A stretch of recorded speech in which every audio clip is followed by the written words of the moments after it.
Hi, my name's Emma and I'm from Team 25 Challenge. I'm here to talk about my struggles with having undiagnosed ADHD, which is attention deficit hyperactivity disorder. You'll have to bear with me while doing this video because one of the symptoms of ADHD is forgetfulness and obviously being distracted, drifting off into being away with the fairies. I'm also quite anxious at the moment as well, which doesn't help at all. My struggles with ADHD come from actually not having a diagnosis until last year. Since I've had a diagnosis, things have very much changed for me. But up until that point, I've pretty much struggled in one way or another throughout my entire life. The thing that led me to being referred for an assessment for ADHD was a particularly severe period of depression, which was in 2017 or 2016 to 2017. I had come down with a depression through being under a huge amount of stress, and I actually ended up in bed just not functioning for several months. I was unable to form sentences properly.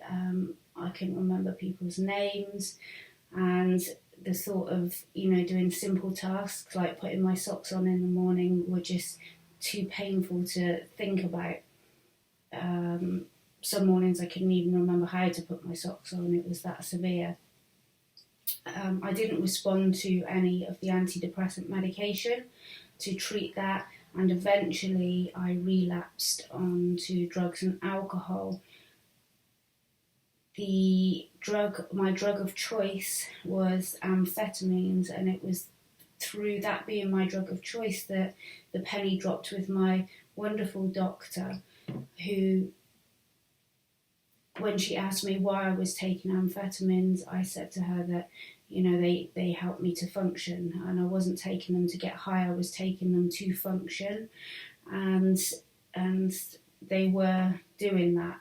It was only when I went on to other drugs that problems really started, but for a while the amphetamines helped me, not for long, but for a while they did. So she referred me for an assessment, and I had to wait 2 years for that assessment.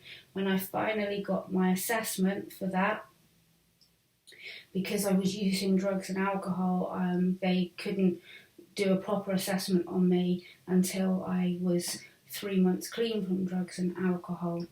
So it was a bit of a catch-22 situation. I did get clean now, and then 3 months into my recovery, I received a positive diagnosis of severe combined type lifelong ADHD. This came as a massive relief to me, because all of a sudden the answers that I've been searching for from 16 years of age, the answers that I've been looking for were given to me, and my life just suddenly made sense. So for me, receiving a diagnosis of ADHD was a very positive experience and the start of my healing and my ability to embrace the fact that my brain is different. Prior to receiving a diagnosis, from a very early age, it was clear that I wasn't a normal child. I had great intelligence, and my school reports would often say things like has the potential to go far, has the potential to do well, but keeps letting herself down. I was naughty, I was easily distracted, I was disruptive in class, I would blurt things out, I very seldom stopped talking, which is still the case today. So, well, many of these things are still the case today, actually. I would struggle to complete tasks. I would get bored very, very easily.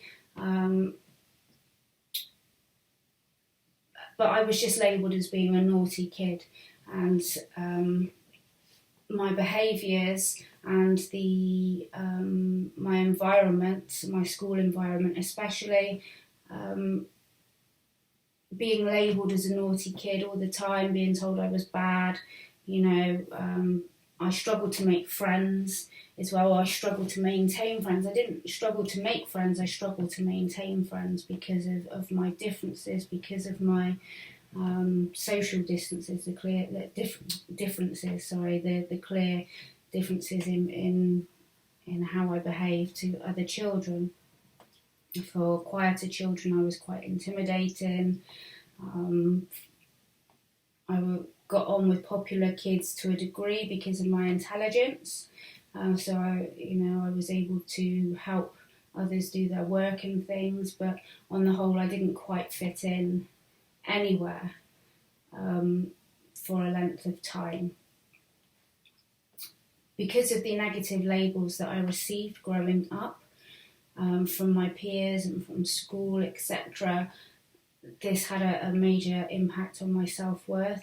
The fact that I would try so hard to behave myself, and I would try so hard to do well because I wanted to make people proud of me, but I just couldn't sustain it, and that was the problem.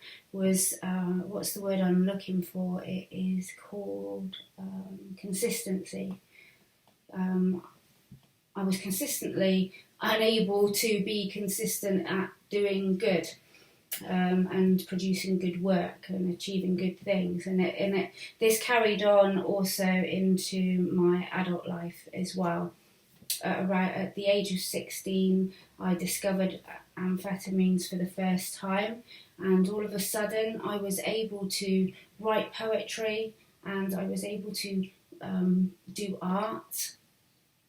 I was able to speak in a way that made sense, and I had clarity and confidence. So all of those things for me were brilliant, but also I was getting high as well. What I now realise is that people with ADHD have a lack of dopamine, so the amphetamines were also producing dopamine, so the higher I was getting, the more dopamine I was getting, which is why I formed an addiction, which very, very quickly became unhealthy and life-threatening as well, because then chasing the high at the time, rather than just self-medicating and chasing the high, I began to inject and found myself in hospital on more than one occasion. Also, there was the come down as well, which was horrendous, and that would come with a massive crash as well. And at that age, I protested with the doctors, and I said to them, look, there must be a reason. There must be a reason why I'm getting easily addicted to drugs and alcohol, and back then and up until very recently,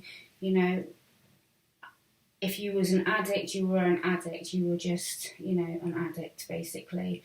Now, and I kept saying that the addiction problems that I struggled with were a symptom, not a cause. But the medical industry at the time would come against that and say, no, the drugs and alcohol is the cause. So I went round and round in this continuous cycle, really, of I would get off the drugs and alcohol, I would find myself, I would start doing well, I would get a job and I'd start working, and I was a very, very hard worker as well, but inevitably what would happen is I would give my all to the job that I was doing probably a lot more than my payload as well.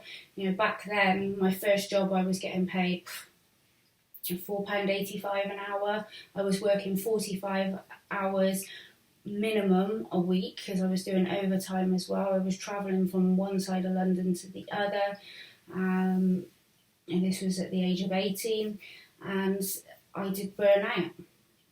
And eventually I would get bored of that job. I got moved on to another job, but it all just caught up with me and I relapsed again. I ended up homeless, and this was the cycle that I went on.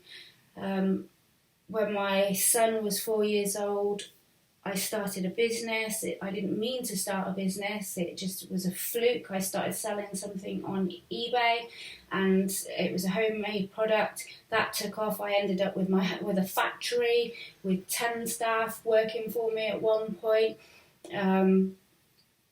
It was and it was massive. It went absolutely massive, but I couldn't sustain it. Again, I was working all round the clock, working till 1 a.m, getting up at 5 a.m. I was a mum, a wife, and all at the same time.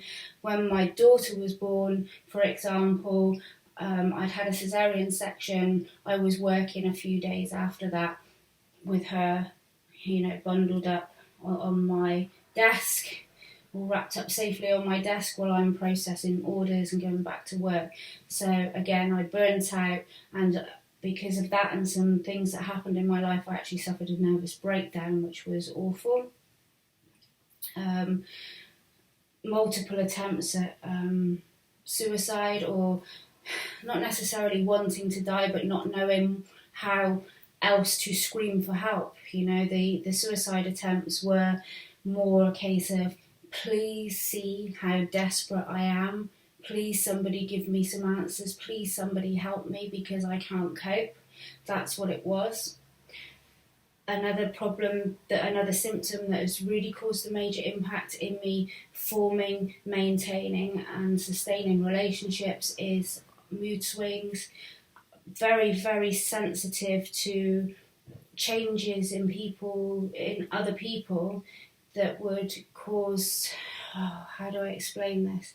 It's almost like a hypersensitivity to other people's emotions and reactions. So, for example, if I upset somebody, for me, that was devastating, for me, because I also struggle to regulate myself. So rather than accepting that this feeling that I'm in at that moment in time will pass, that would be my, hold on a second,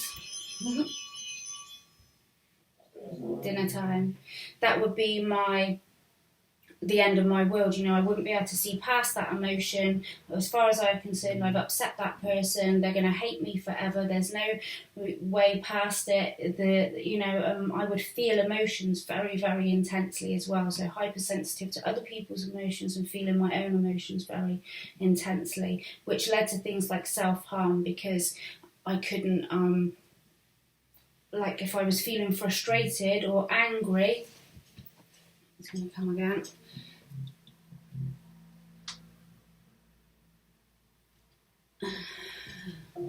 Oh.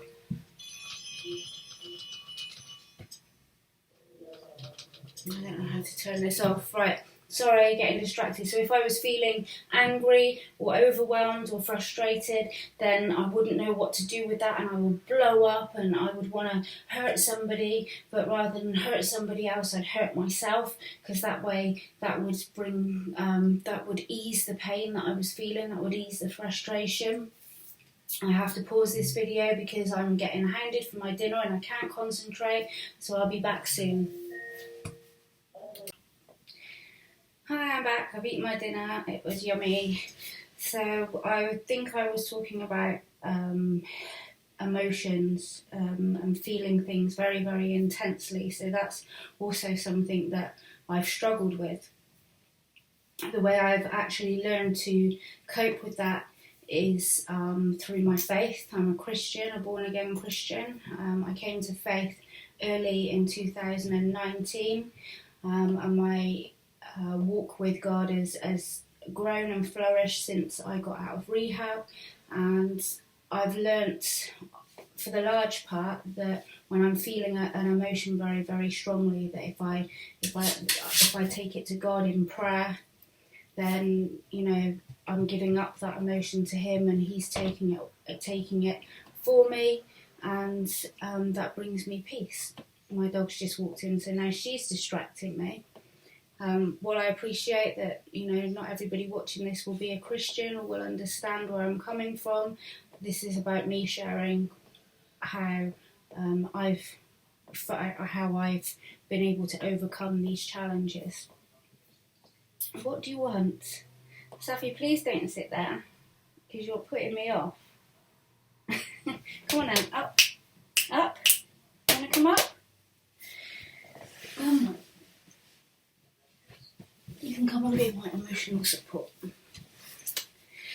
Yeah, so another area of my life where I've had challenges is with finishing tasks, starting and finishing tasks.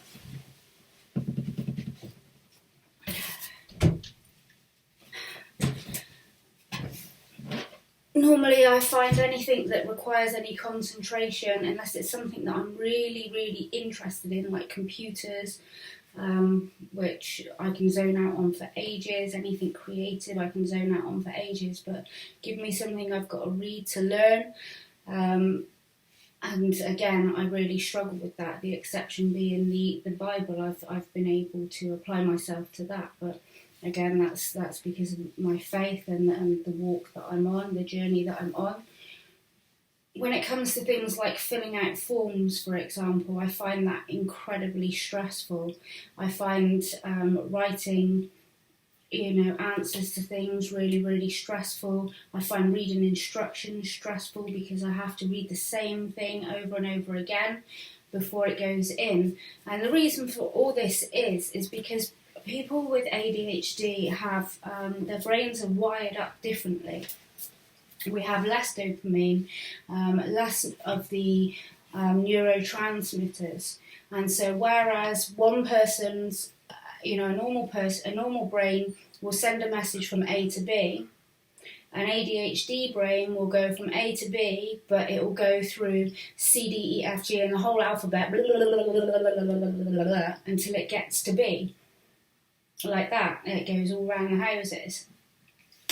This also impacts my ability to have conversations with other people. Don't get me wrong, I'm fine at talking, but when it comes to listening to the other person, I really struggle with that. I can become vacant. A normal person and a person with a normal brain would have a conversation, they would retain the information and be able to give an answer.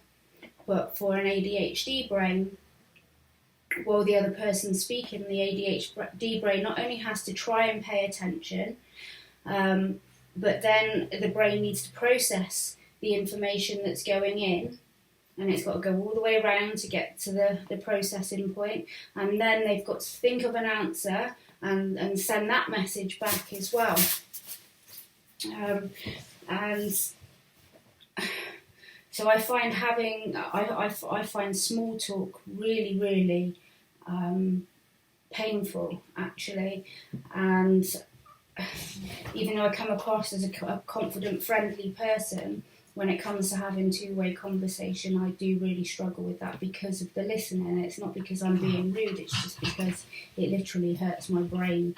And then also I find that I can bump into somebody in the street and they'll remember so much stuff about me that I've told them in my talkativeness, but when it comes to the other way round, I often can remember very, very little about that person, and that makes me feel embarrassed as well. So normally when I've got social occasions and social events, I quite often cancel. I get anxious leading up to it, and I just don't like doing them. And I think that's one of the reasons why I became an alcoholic, because drinking kind of alleviated that problem and took away the inhibitions and the nerves that I would feel in talking to other people. I could go on. I mean, I've been speaking for over the two videos nearly 20 minutes, and there's so much more that I haven't touched upon with talking about the ADHD. But with it comes other things like depression because of burnout, because I'm having to think so much and think harder than other people and be on the go all the time and try and concentrate harder, and and then when I have energy, I'm like go go go go go to try and catch up on the days where I don't have energy. So it's a constant swing between having energy and then crashing, and the crashes are not very nice at all. When I try and push through the crashes, that's when I tend to come into problems. And I've completely forgotten where I was going with that because the dog's trying to get out now. Come on, out you go. Go on. Go see Daddy.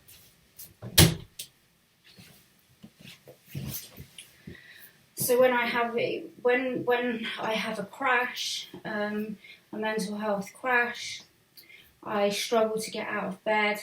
I can't even bring myself to shower, to clean my teeth. I lose interest in everything. I become very introvert. I become very negative in my self-talk as well. If I catch the crash early enough, then I can draw close to God, remind myself who I am and how He sees me, and I can normally get through it. But if I don't catch it, or if it catches me off guard, I'm not prepared for it, then what happens is that I can't even, I can't even bring myself to pray. I can hardly bring myself to speak to people. I just become non-functioning, completely non-functioning, and trying to communicate that. And this is why I'm sharing this, is because of, and this is why mental health stigmas need to be smashed and obliterated, because you can tell somebody, I can't come and meet you today, or I can't come into work today because I've got the flu, or because I've injured myself, or whatever, I've got a tummy bug, and that's completely acceptable. But how throughout growing up and throughout my life, how do you tell somebody I can't come into work today because I can't explain what's wrong with me, I can't explain how I'm feeling, I don't feel right, I can't get dressed, I can't do this, I can't do that,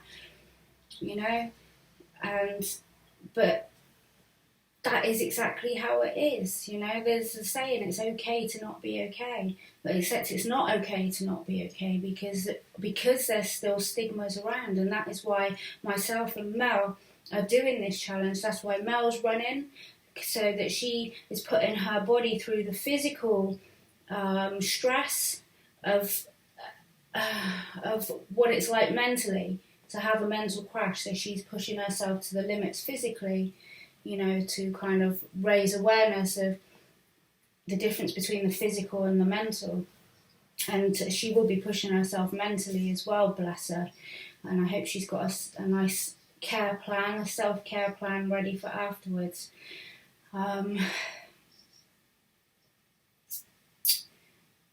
So, oh, come on, Emma. See, now my brain's just not working. I think it's done about, it's said about much as it can.